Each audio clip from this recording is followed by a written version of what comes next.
Bismillah ar-Rahman ar-Rahim. Alhamdulillah Rabbil Alameen. Wassalatu wa atam taslim ala nabiyyina Muhammad sallallahu alayhi wa sallam wa ala alihi wa sahbihi ajma'in wa man tabi'ahum bi ihsanin ila yawmiddin. Amma ba'd. Distinguished guest, my dear brothers and sisters, this is our pleasure to welcome you all to our weekly lecture today entitled Economic Analysis of Islamic Banking, Idealist versus Realist. Today, the lecture will be conducted by a prominent expert in Islamic banking and finance, Dr. Salman Ahmed Shaikh, inshallah. So as a part of our activities and events, which cover usually areas and dimensions of Islamic banking and finance, today's lecture is very important. And this is why we are very much honored to have Dr. Salman Ahmed Sheikh today to deliver this speech and to conduct today's lecture. Indeed, Dr. Salman has a PhD in economics from the National University of Malaysia and Masters in Economics from Institute of Business Administration, Karachi. In Islamic economics and finance, he has published papers in SSCI, Scopus, ERA indexed journals, along with chapters in books published by Web of Science publishers, and he has presented his ideas, thoughts, and papers in international conferences in various countries. He is also one of the recipients of two Emerald Highly Commended Paper Awards. Dr. Salman is also editorial advisory board member of Emerald, indexed in SSCI. And he is also editor of Moral Reflections on Economics, which is a monthly periodical published by Islamic Economics Project. So without further ado, let me welcome Dr. Salman Ahmed Sheikh to conduct today's lecture on economic analysis of Islamic banking. Please welcome Dr. Salman.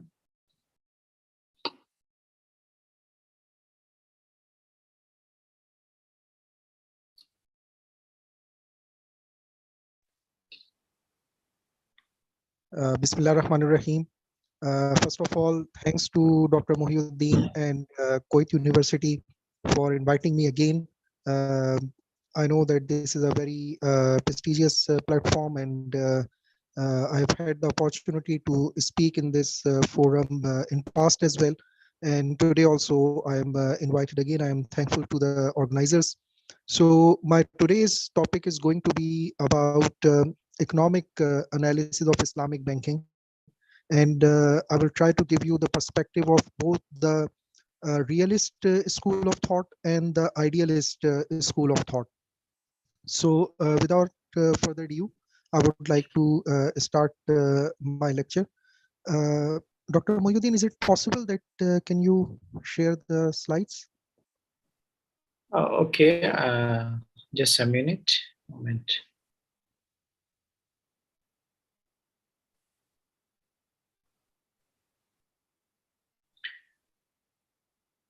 You can just present some introductory talks, and then I'm going to share the screen, inshallah. All right. So basically, when we talk about Islamic banking, it's a new concept of banking. It's a distinct concept of banking. And we can approach this topic from different perspectives.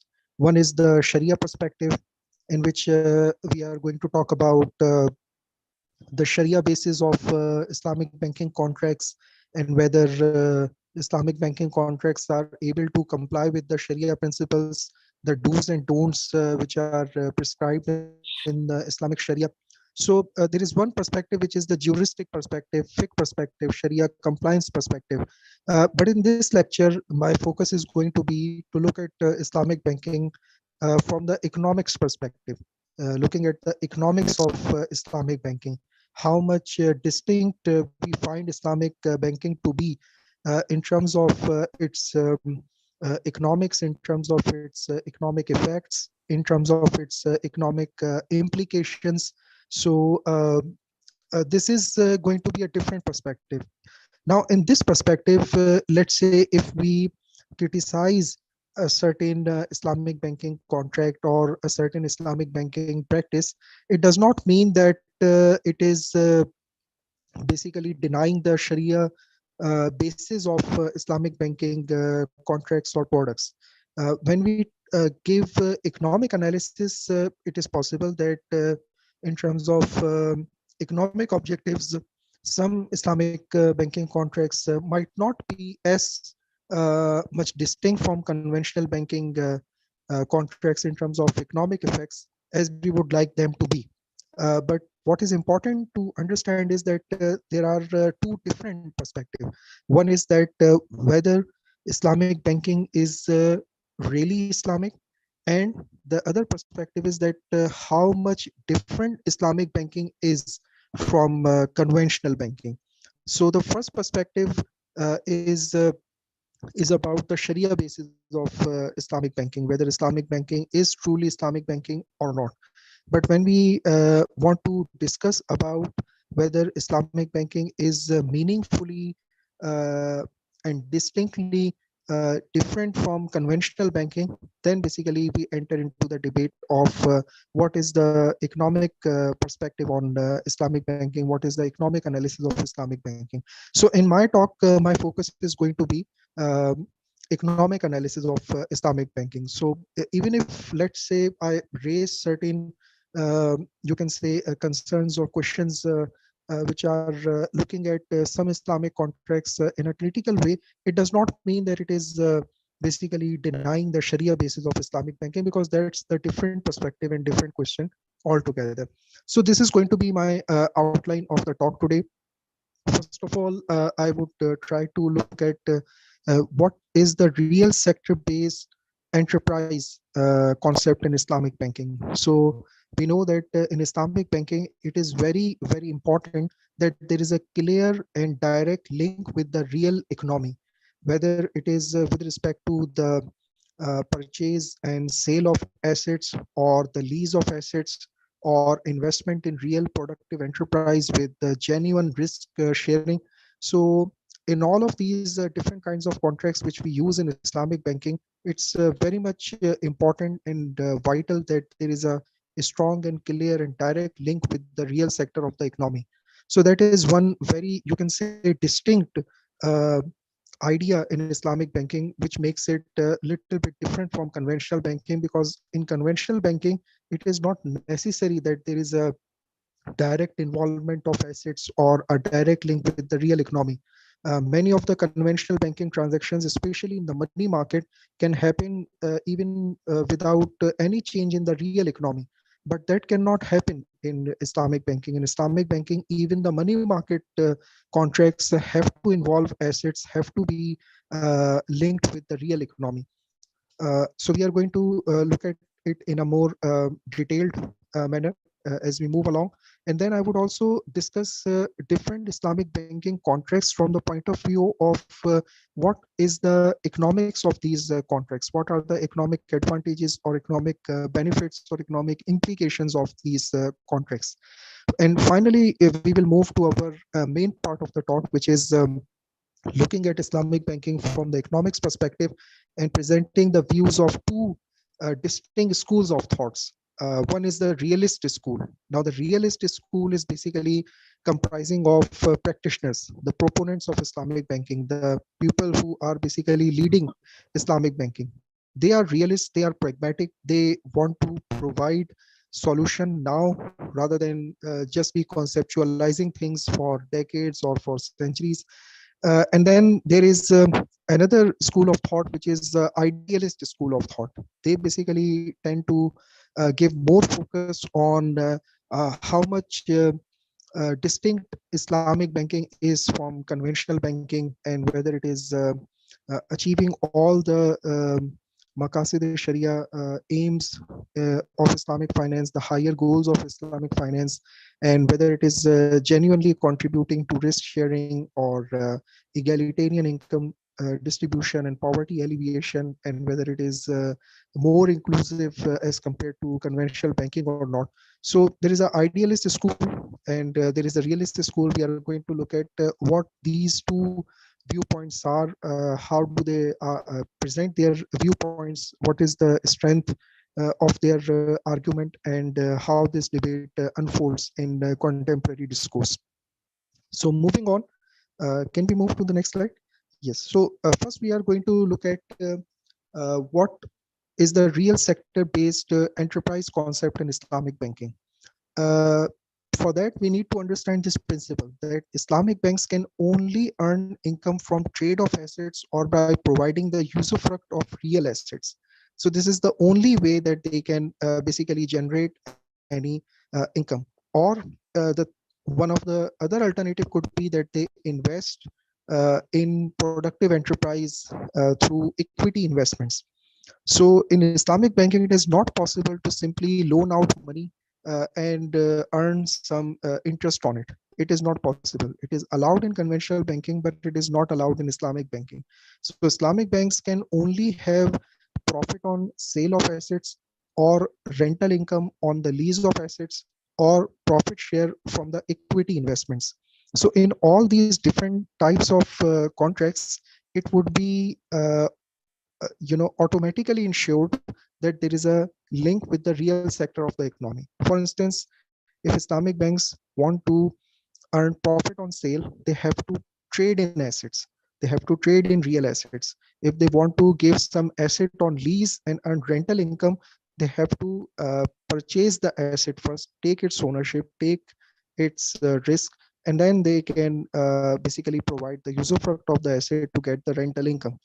And likewise, if they want to make equity investment, they would be investing in some halal productive enterprise, and then they would be sharing in the profits of that productive enterprise. So in all these cases, there will be a direct link with the real economy. So this ensures that their profits are linked with real assets in the economy. They cannot simply lend money and earn compound interest on it. So there is one very easy to understand example which I have tried to give, which is that consider a corporate customer who purchases a real asset on Morabaha financing basis from the Islamic bank for $11,000. The spot price of the asset on cash payment is, let's say, $9,000. Islamic bank purchases the asset in a spot market and pays the price. So the Islamic banking is basically investing $9,000 in the asset, and it is offering uh, it for sale on Murabaha basis at $11,000. Now, suppose that there are other costs involved as well, like insurance cost, installation cost, transportation cost, taxes, duties, and documentation related costs. And all of these costs sum up to $1,000. So the procurement price or the purchase price of the asset is $9,000, and $1,000 are the other expenses. So the total investment of Islamic bank would be $9,000 plus $1,000 equal to $10,000, and it is offering this asset on sale on Murabaha basis at $11,000. So if the transaction goes as per the plan, the Islamic bank would be able to earn genuine profit on sale of $1,000. So can we move forward?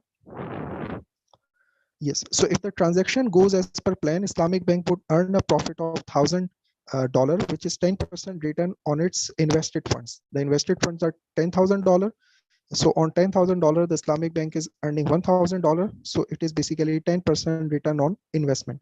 If the customers delay payment for 3 years or 5 years, then the Islamic bank can only charge price of $11,000. Now that is very important, that in the Murabaha contract, once the price is agreed, it cannot be changed. It cannot be increased just because of delay in payment.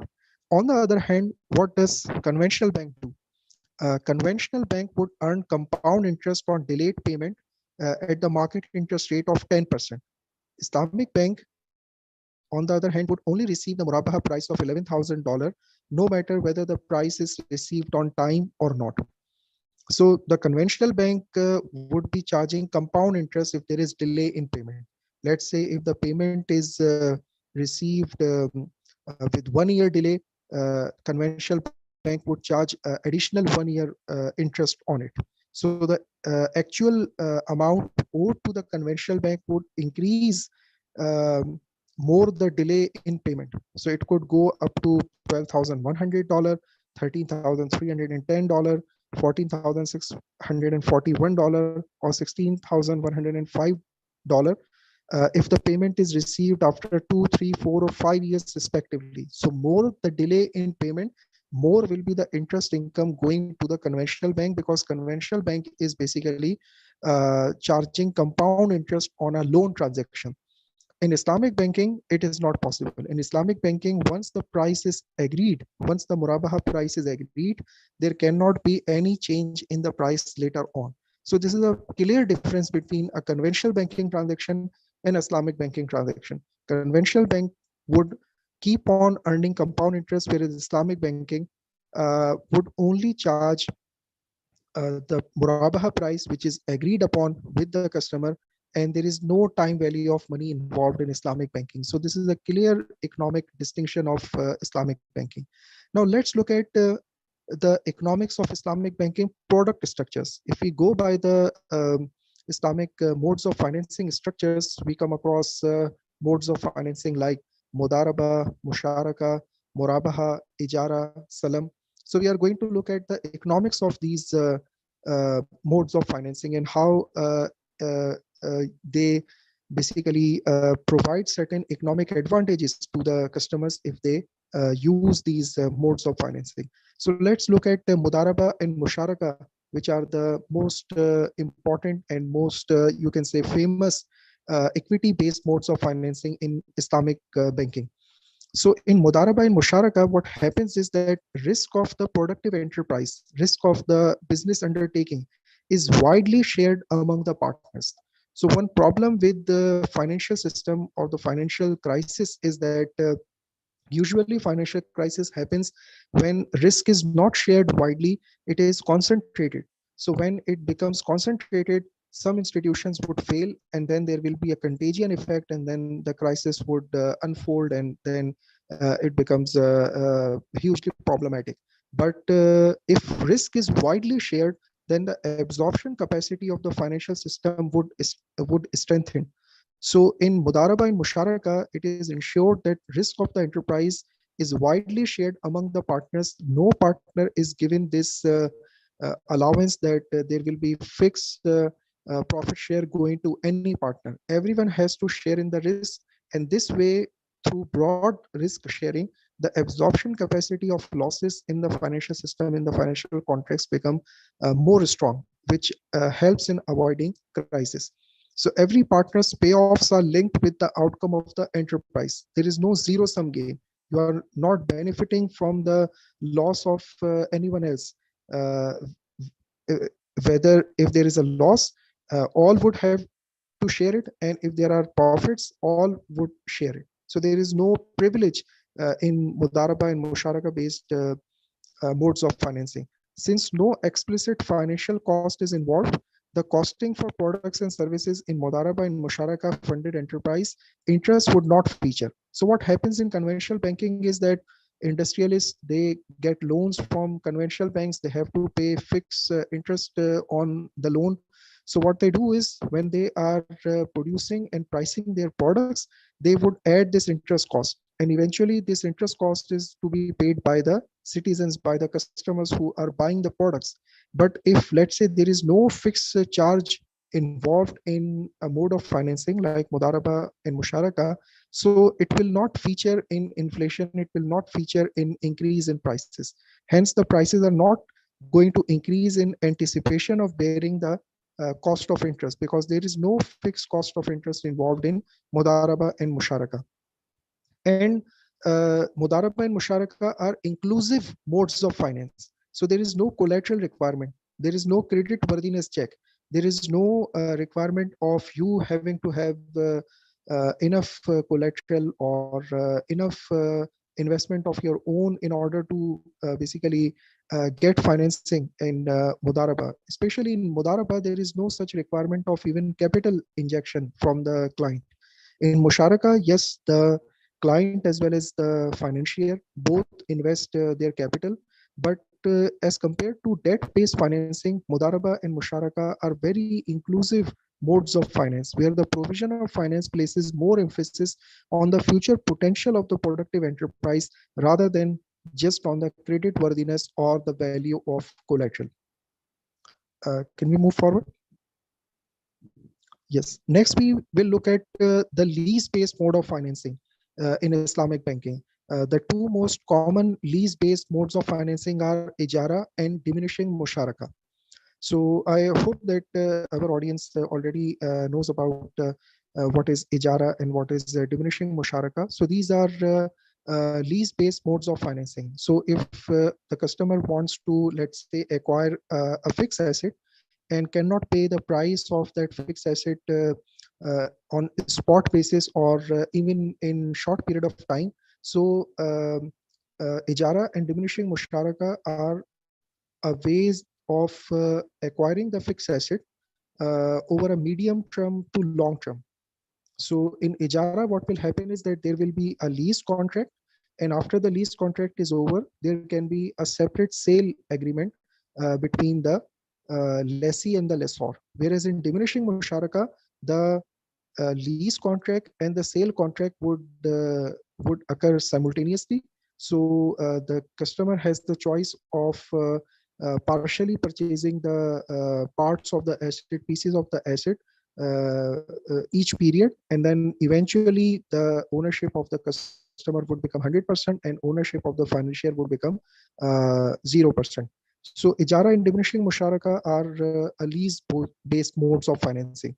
So in Islamic lease-based modes of financing, what happens is that you can utilize them to basically buy capital goods, infrastructure, industrial equipment, so that you can increase your production capacity. You can manage your business process reengineering. You can revamp your technological infrastructure, and you can increase the productivity of your basically production process.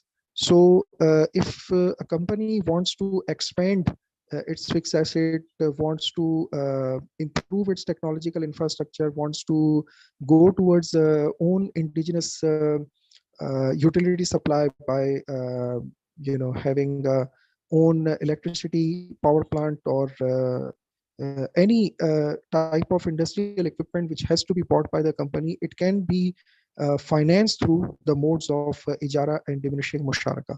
So you don't have enough money to pay the full cost of machinery upfront, but you can use these modes of financing to basically get the asset now for your own use in the production process, and you can pay the price in a way so that it's not going to be a huge burden for you from the point of view of liquidity. So there will be installments in ijara as well as in diminishing musharaka. In ijara, the installments are basically just representing the rents, whereas in diminishing musharaka, the installments are representing both the rent price as well as the unit price of the asset. So this mode of financing ensures that investments in technology and capital goods are not hampered just because of the cash flow mismatch or shortage of liquidity in the corporations. So firms can expand, they can achieve efficiency, they can achieve economies of scale, they can achieve enhancement in productivity by utilizing these modes of financing. So these are clear economic advantages which you can avail through utilizing ijara and diminishing musharaka based modes of financing. Can we move forward? Yes. So diminishing musharaka is also a useful mode of financing which ensures that the share of the asset owned by the financier is purchased by the client from time to time. So in ijara, what happens is that there is a lease contract, and until the lease contract is over, there is no sale contract. But sometimes the assets are of this nature that the price is very high, and the price also keeps on fluctuating. And it will be in the interest of the client to be able to purchase the asset in parts or in pieces. So diminishing musharaka facilitates this partial purchase option.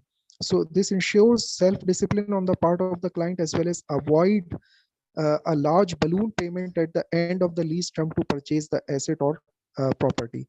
Diminishing musharaka is also useful in situations where the market price of the asset or property usually increases, such as constructed houses in urban areas. So we know that all over the world, um, the real estate is very, very expensive in urban areas, and the price keeps on increasing exponentially. So if there is no option of locking the price, then the customer would never ever be able to basically purchase a real estate just on the basis of savings. So it's important for the client that the price is locked at some period. So diminishing musharaka allows this facility that you can agree to a price and you can decide to pay it in parts, in installments, and the price is not going to change with respect to time. So this is one very great facility which is offered to the clients, the retail clients as well as the industrial clients. So diminishing musharaka is used in home financing as well, and it is also used in corporate financing as well, especially in fixed assets financing. So by purchasing the share of the asset of the financier from time to time rather than all at end, the client is able to avoid the rise in market prices in the diminishing musharaka structure. So we can see that these modes of financing have clear economic advantages, and they serve particular economic needs. It's not just that they are just Sharia compliant; they are also serving the financial needs in a competitive way, in an effective way. Can we move forward? Yes. Now we are going to look at Murabaha, which is one of the most important contracts in trade-based or sale-based modes of financing. So it's a very important mode of financing in short-term finance, in working capital finance. So sometimes it is not possible for companies to issue new equity every time when financing is needed for the short term. We know that equity financing involves high flotation cost. So whenever you want to basically issue new shares, you have to engage a lot of stakeholders, investment bankers, bankers to the issue, agents, lawyers. You have to conduct road shows, you have to advertise, you have to get your prospectus approved, and you have to advertise it as well. You have to pay the listing fees and everything. So all of this basically comprises the flotation cost. So it's not very much possible and a good solution that each time financing is needed, even for a short period of time, new equity is issued. So in that case, trade-based modes of financing or the other modes of financing like salam and istisna, they are very much useful as compared to mudaraba and musharaka. So murabaha serves the short-term financing needs of businesses, especially those small and medium enterprises which find it expensive to bear high flotation costs in funding their needs through financial markets. So bulk inventory and asset purchases may raise inventory maintenance cost and result in underemployment of assets. So this is also not a solution that you raise equity finance and then you buy assets in bulk, even if you do not need them at present. Because when you will do that, you will have to incur high inventory maintenance cost, and also there will be underemployment of assets, and you will also lose your liquidity if you would buy the assets in advance. And you might also have you know disadvantage in terms of not getting the best price if you purchase at different periods of time in the year. It is possible that sometimes you are making a very good bargain deal as well. But if you would buy everything at once, and if the season is having high price in that time, then definitely you would be having high cost of purchase of inventory. So it is not possible to purchase bulk inventory in advance. It will raise inventory maintenance cost. It will raise your inventory holding cost, carrying cost, transportation cost, as well as it will dampen your liquidity and turnover ratios, and hence affect the stock price of company as well. So obtaining finance for purchase of assets as and when needed is more efficient, and Murabaha is a way to facilitate it. Murabaha financing improves the supply chain management, and it reduces bottlenecks caused due to cash flow problems. So if you only want to buy particular assets in your inventory, in your production infrastructure, so you can simply use Murabaha financing to get short-term financing. So this is one very good economic advantage of Murabaha financing. Can we move to the next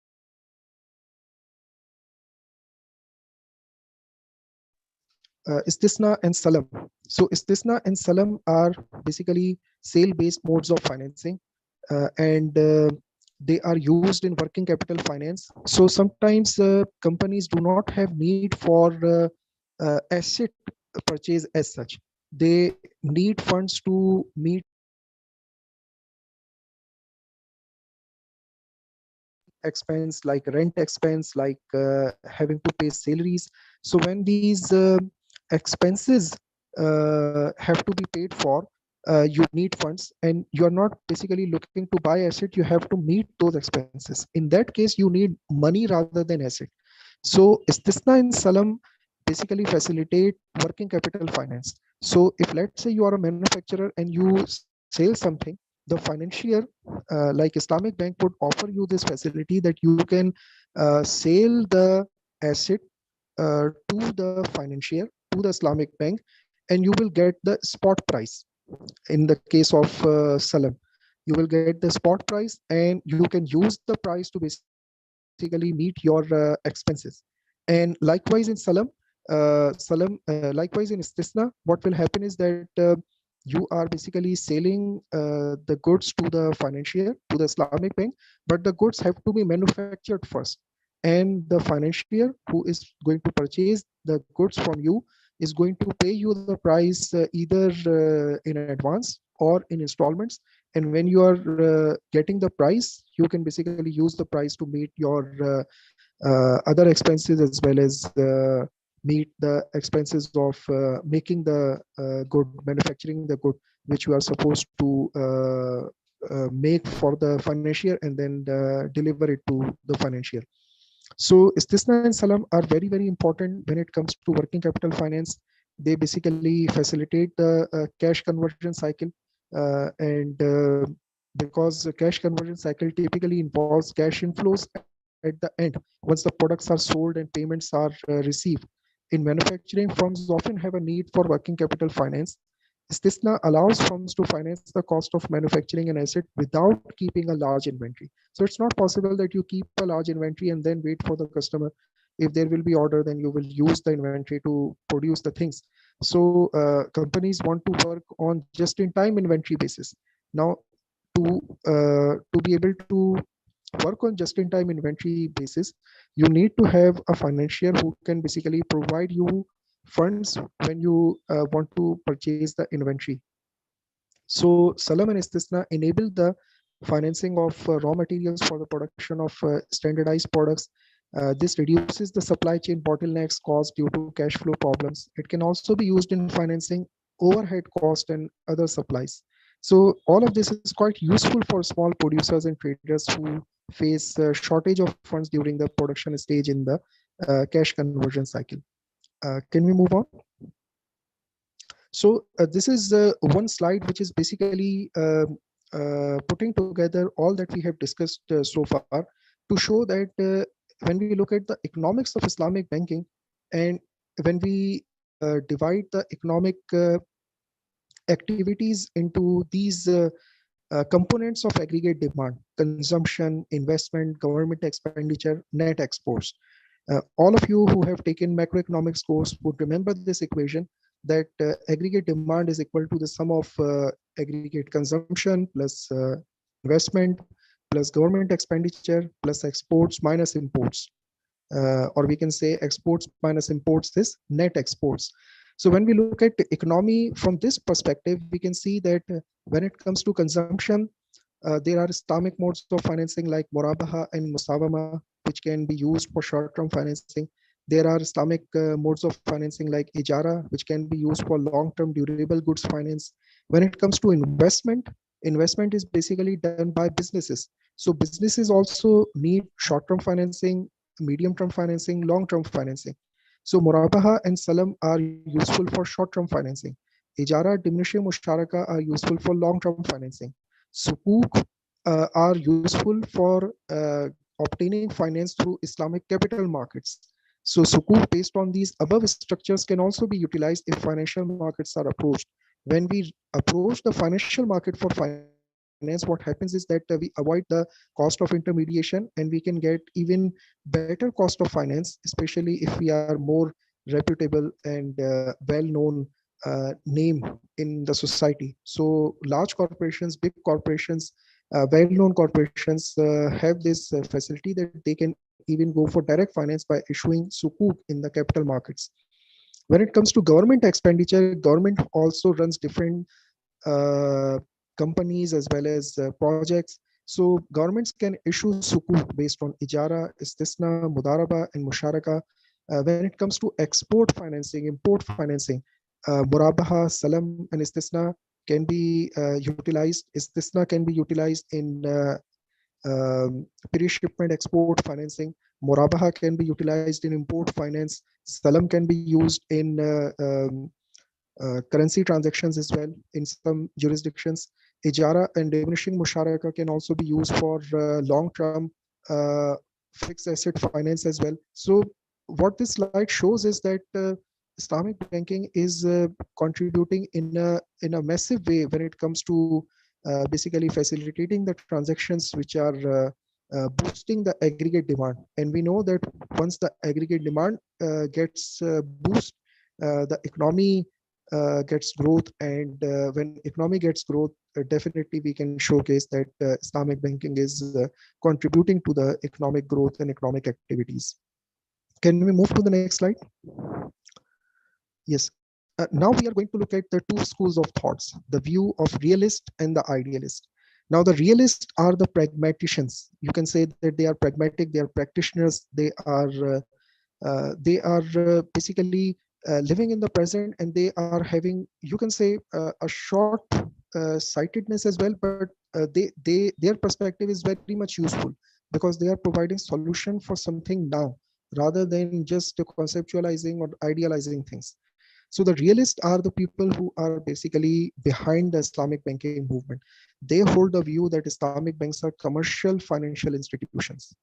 Islamic banks are not charity-based institutions. They are commercial financial institutions. So whatever products they are going to offer, they are going to look at the bottom line. They are going to look at whether uh, launching those products, offering those products is going to lead them to make profits at the end of the day or not. So they are not just doing something for the sake of doing it for the sake of let's say promoting Islamic values or social values. So they are trying to comply with the Islamic principles. They are going to provide Sharia compliant solutions, but at the end of the day, they are like any other commercial organization, which basically looks for making profits through its operations. So the primary objective of Islamic Bank, according to the realist, should be and is to provide Sharia compliant financing and investment solutions to the saving deficient and saving surplus units in compliance with Sharia principles. That is their USP. That is their unique selling point. That is the main thing that they want to target. They are not basically supposed to alleviate poverty or improve welfare or make the society clean or make the society, uh, you can say, environmentally responsible. All of these goals are very good, and definitely they would try to do all that they can in their own capacity. But that is not their own sole aim. That is not their only aim. They are commercial organizations, and they would try to basically provide Sharia compliant solution. So since Islamic banks are commercial institutions, they are also responsible for safeguarding the interest of shareholders and depositors who provide investment capital to the bank. So the realist would say that, well, when people say that Islamic banks should provide interest-free loan, Karde Hasan, without any cost, without any cost of capital. So people should realize that Islamic banks are not bringing their own capital. It is the capital of depositors, and depositors are also from the society. So Islamic banks work with the capital provided by the depositors, capital provided by the shareholders, and they are also in the same society. So basically, it's not free money. It's not free lunch, which they can just distribute to everyone who is in need of funds, or everyone who is poor. So Islamic banks are not basically given this mandate by the depositors and shareholders to just dole out money to every poor person you see. So basically, they are using the capital for investment purposes. What they would try to do is comply with Sharia principles to make profit. But eventually, they are commercial organizations. That is the view of realist. Now, moving forward, realists would say that Islamic banks are expected to invest in commercially viable contracts in order to earn halal profits for their major stakeholders, which is shareholders and depositors. So, who are the major stakeholders? Those who have provided capital with Islamic bank. So, Islamic banks are trying to earn profit which can be shared with the shareholders and depositors in a Sharia compliant way. Islamic banks operate in a market where interest-based conventional banking holds all the scale advantages, economies of scale, regulatory advantages, taxation advantages. So Islamic banks as new entrants with a very, very small market share and facing regulatory disadvantages in many jurisdictions cannot be price setters and cost leaders in the beginning. So it is not very fair to expect Islamic banks to be providing financing at the half cost of conventional banks, or providing free money. It is not possible for Islamic banks. Thus, what they can realistically achieve in the short term is to be competitive. Competitive meaning that they would try to be, match the price which is offered by the conventional bank. They would want to be liquid. They would want to be solvent and then penetrate slowly in the market to increase their share and efficiency without compromising the principles and boundaries of Islamic rules of trade and lease in which they engage as financial intermediaries. So that is basically the view of realist. Can we move forward? So now, what is the view of idealists? The idealist stress on fulfilling expectations which were built in early Islamic finance literature. So in the early Islamic finance literature, there were dreams, there were ideal things that Islamic economics would basically try to alleviate poverty, try to improve social welfare, and bring about all the goods in the lives of people. Islamic banks need to contribute to egalitarian income distribution, inclusive financial products, and to achieve a reduction in poverty, because all of these goals were mentioned in the early Islamic finance literature. So the idealists say that, well, we are deviating from our goal, we are deviating from our ideals. Since interest-based banking is primarily criticized in economic terms for its exclusive focus on the richer segments of the society, and thus creating asymmetric access to funds and concentration of wealth, Islamic banks need to be different. If Islamic banks are not different, if they are also having the same criteria of providing financing, and if they are also using debt-based modes of finance, if they are also just using the conventional interest-based benchmark to price their products, so eventually they might, through some legal stratagems, legal documentation, achieve Sharia compliance, but they would not be doing anything uh, distinct or better than conventional banks. That is the view of idealists.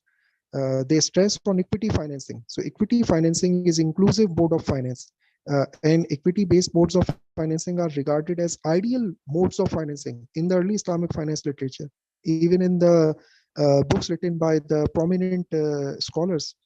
But the debt-based modes of financing are more prevalent, and so this, according to idealists, is a deviation that we hold equity-based modes of financing to be the ideal, to be the most preferable. But in our actual practice, we are utilizing them to almost nothing.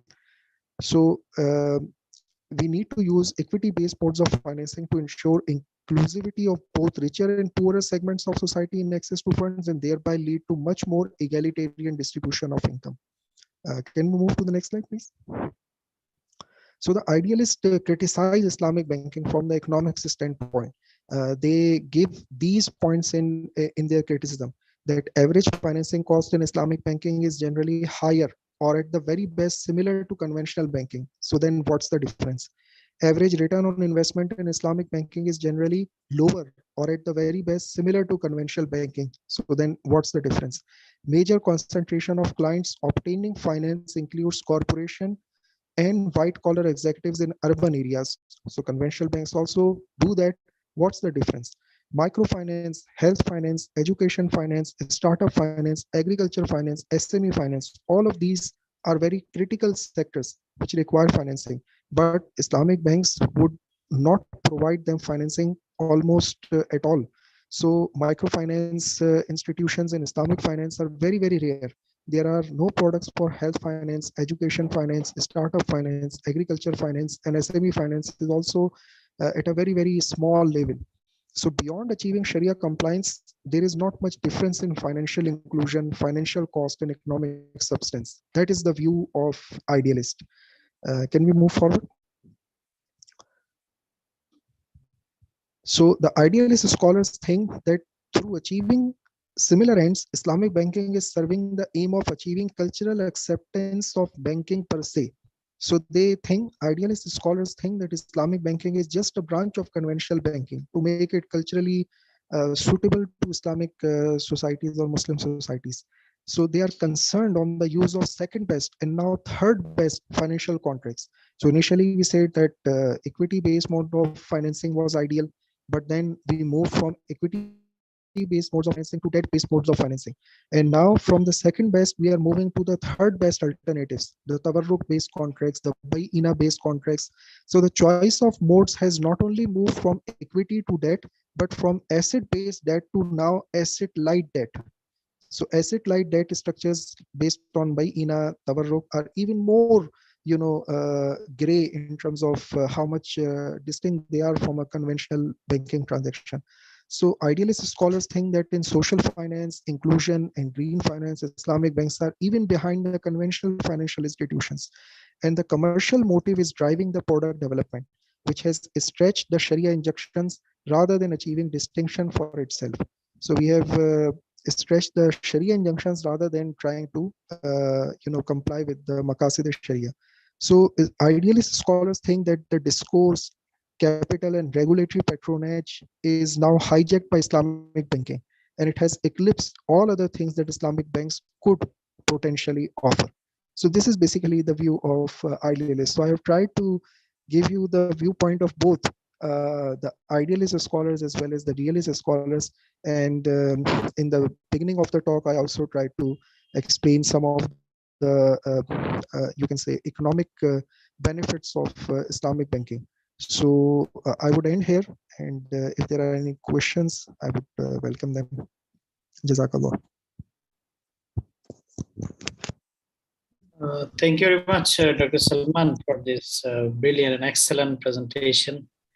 And I can see some comments from the participants thanking Dr. Salman for this important, very important lecture. So now we may open the floor for any question or comment from the participants. So if you have any question or comment, please either you may raise your hand, you can, or write in the question box.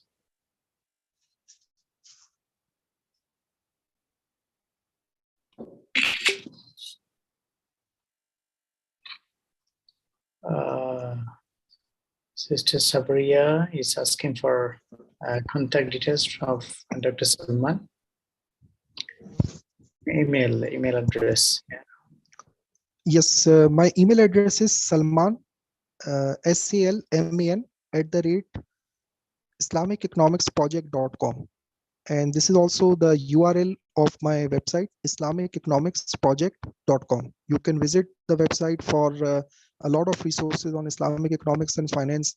You can find presentations, calculators, book reviews, articles, data sources, links of the works of researchers who are working in Islamic economics and finance, links of all the research journals published in Islamic economics and finance, and much more. So it's a complete, you can say, database on Islamic economics and finance. The URL is islamiceconomicsproject.com. Okay, thank you, Doctor. So if there is any question, any comment from the participants, if there is no more questions, we will end the session here. Okay, Karami Abdullah, thank you very much. Okay, you are most welcome.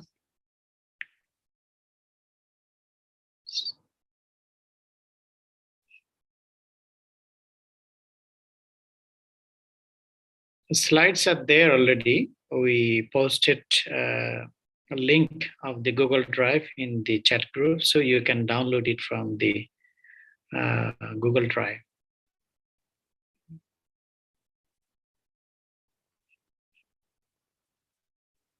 Any more question or additional comment?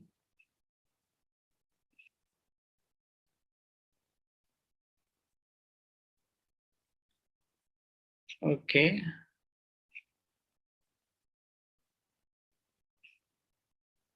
And in fact, we are going to post the link of the slides and also YouTube channel and recorded lecture, the link of the recorded lecture, inshallah, in our official page, Facebook, Twitter.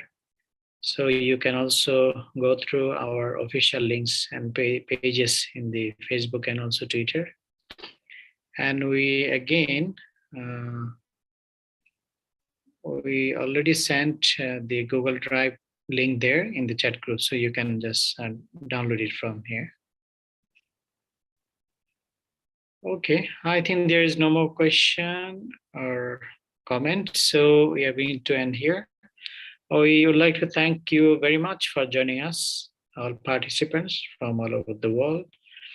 And our special thanks to Dr. Salman Ahmed Shaikh for his time and effort and for his continuous contribution to Nadilat South Islami. So thank you very much, Dr. Salman. May Allah bless you. Jazakumullah khairan. And we thank our administration and Dr. Alal Ubaid and all the staff in Islamic Economic Association. So Dr. Salman, we are going to conclude today's session here. And see you again very soon in upcoming our activities and programs. Subhanakallahumma bihamdik, ashhadu an la ilaha illa ant, astaghfiruka wa atubu ilayk. Assalamu alaikum wa rahmatullahi wa barakatuh.